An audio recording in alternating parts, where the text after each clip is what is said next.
Hi there, today I'm going to tie an absolute classic gold ribbed hare's ear. I'm sitting doing some at the vise, so I thought I would do a little video. In the vise I've got Kamasan B175, this is a size 12. Great little pattern. Nymph, everybody will know this pattern, it's very popular, probably about the most popular nymph there is out there, that and the pheasant tail. So the thread I'm using is a Vevus 80. Any 80 thread will be fine. You can use just a wee thing on the thread. What I do is this one's unweighted. So for my unweighted hare's ears, I use brown thread, and for my weighted hare's ears, just weight them with a little bit of lead wire. I use black thread, and that means that when you're just looking in your box, you can see straight away the black ones are weighted and the brown ones are unweighted. Helps, just makes things simple on the water side. So we're going to catch my thread on, like so. Trim away the waste. And then we're going to run the thread all the way down to in line with the barb, like so. Okay.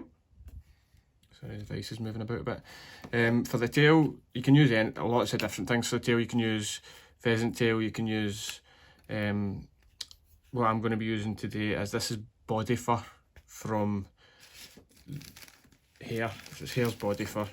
I get mine from Steve at Cookshill, as you'll have seen in my other videos. Very good source of natural materials is Steve. So this is just a body fur patch, and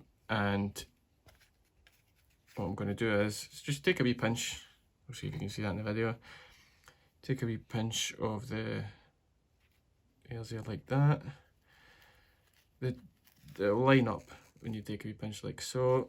Keep it nice and tight, put it in your other hand, and then trim it off. So you'll end up with a wee bit that looks like this. You take all of that under fur away, like so, and then transfer it into your other hand, and you'll end up with something that looks like that. So that's a bit too much, so I'm going to thin it out.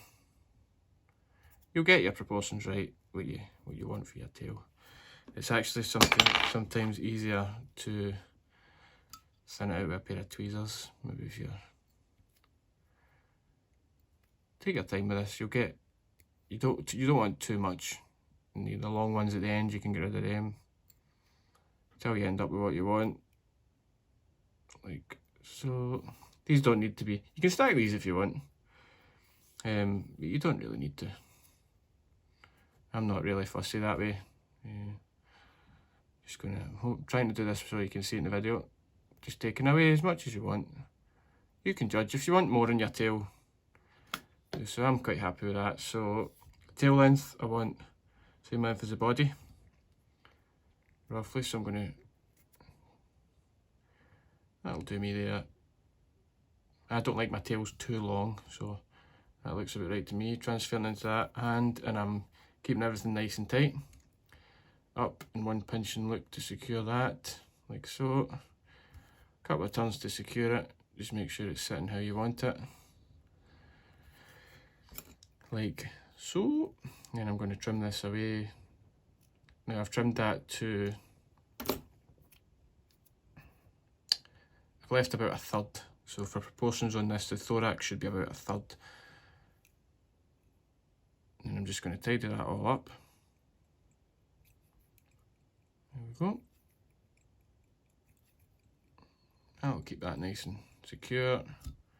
Make sure that's sitting how you want it. That looks okay to me. And I'm taking that all the way back down to here. Maybe leave one turn at the front of the tail. So for the rib, I am tying in, this is just a gold flat tinsel. Now you can use whatever you fancy for the rib. The classic one is the gold flat. You can use just gold wire, you can use UV ribs, you can use Mirage, you can go however you want. So I've tied that in there. Taking that back down and back up again. And then for the body, I am using, this is just a Hares ear dubbing. That is from Andrew Scruffy dubbing. Andrew Ellis. I've shared his stuff before. I'll put a description of materials in the descriptions box at the bottom. Pinch of that. I don't bother waxing the thread on this one because I like it to be quite scruffy. So, and another reason I'm just about to show you for not waxing is dub that on like so. So you've got a little needle of dubbing, and then if you've not waxed your thread, you can slip that right up, slide it up like that, right up to the tip. If you've waxed your thread, it makes it a little bit more difficult. Okay, we're going to make sure we cover that at the back, and then take this down to leave about, like I say, leave plenty here, leave about a third for your thorax. Then I'm just going to take my thread a little bit further, and I'm going to start with the rib. So down the rib, I'm wanting 3 turns here, ideally. There's 1. Take your time with this, get them in. 2, and there's my 3 turns, and I'm going to keep going so that I'm securing the rib on the thread like that.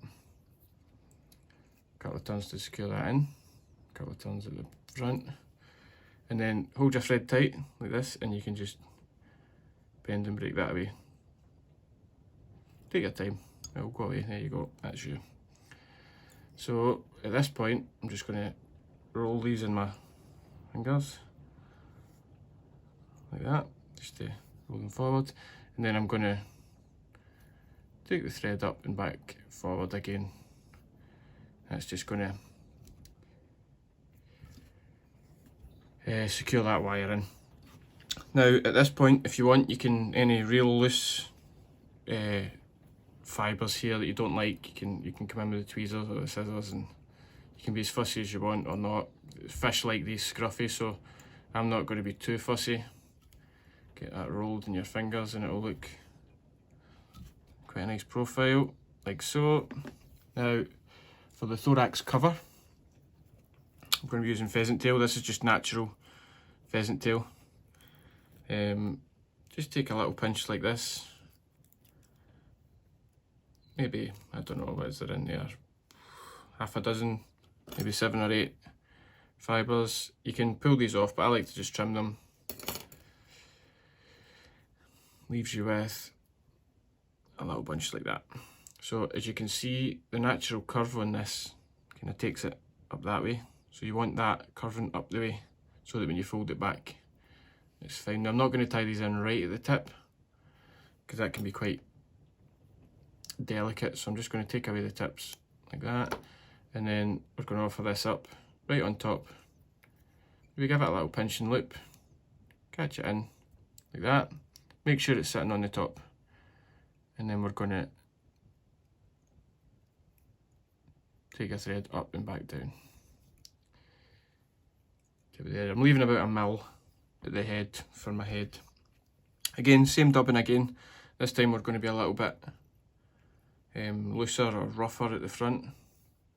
So that's your dubbing on like that. More of a ball at the front than that gives you a nice taper.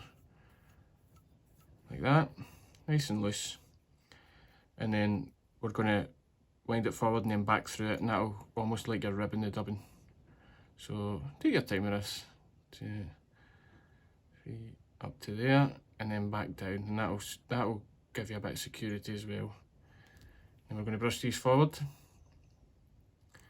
You can see that, couple of turns in there, and then we're going to take the thorax cover, try and spread it out over the top like this, give yourself a nice thorax cover, hold it in, and then I like to go over that way, one turn, keep everything nice and tight. So at this point I'm just holding onto the bobbin, make sure everything's tight, and I'm having a look. Now I actually don't like that, so I'm going to come back. I had a gap there in the middle I didn't like, so we're going to try again. Over the top, nice and tight, hold it like that. Take your time with this and make sure you get it the way you want it, because if you tie one that you're not particularly happy with, you won't fish it. You'll end up, oh, lost it there. You'll end up where it just lies in the corner of your box and never to be seen again. So that was me blethering. We'll go again. Tie that over like so. Hold that tight, couple of turns there. So I'm happier with that. That's much neater. Couple of turns, and then I'm going to fold this forward, and I'm going to create my head here. So, and that locks that in nice and secure. 3 turns in there, 4, and then keeping this thread tight, we're going to just break these away one at a time. They're fragile, so they'll come away. It will give you a nice neat finish. Just take your time, one at a time, breaking them away. And then at this point, keeping this nice and tight, you can go straight in and whip finish. You can use the whip finish to neaten up your head there. 2, 3 turns is plenty. Make sure that's nice and secure and tight. And trim away the thread. That's you. Now, make sure it's all roughed up. What we can do is we can come in with the old Velcro, good old Velcro. Rough it up a bit at the thorax.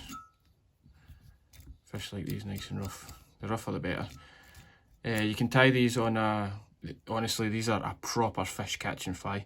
You can tie them on a scud hook or a curved hook and really bring out the, maybe put a shell back on it, really bring out the fibres, and it gives you a more shrimpy pattern.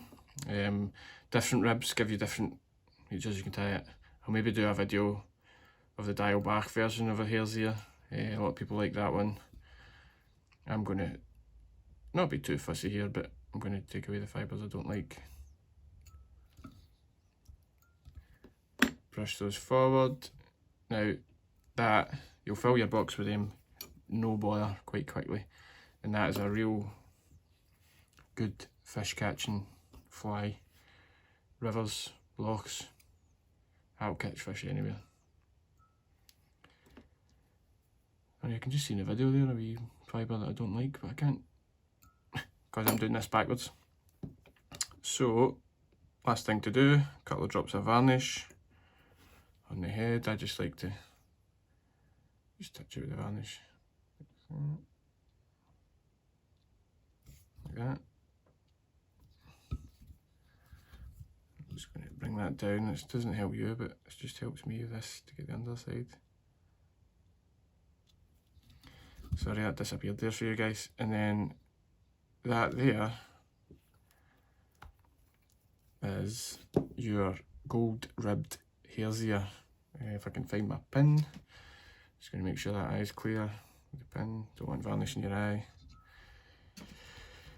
Like I say, that fly there will catch you plenty. People, fish like them scruffy, so great little fish catching pattern. I hope that helps, and I hope you enjoyed that. If you enjoyed this video, if you could like, subscribe, try to get my subscribers up a wee bit, that would be great.